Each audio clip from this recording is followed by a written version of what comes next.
Hey, welcome to another video from Medical Gear Outfitters. Another simple but great addition to your kits. This is cloth medical tape. I would be cautious. So a couple of things is when you buy it at commercial, CVS, Walgreens, Walmart, stuff like that, look and see how much tape you're actually getting. A lot of times they make these a little smaller inserts and you really don't get that much tape for the price that you're paying. So just double check that.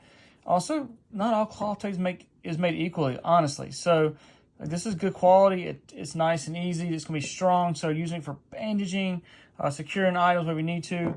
But sometimes this doesn't stick very well, and it's just not good quality tape. So I like this tape. There's a reason why we sell it.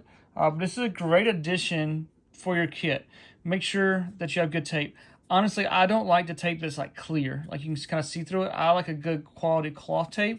We make this in we carry it in several different sizes. So a 1/2 inch, 1 inch, 2 and 3 inch, just kind of depending on what your needs are. But a good 1 inch roll of tape will go a long way. I'll put a link down below. If you want to buy a whole box, you can buy a box. You can buy one roll, however you want to do it. So I'll put a link down below. Thank you guys. MedicalGearOutfitters.com.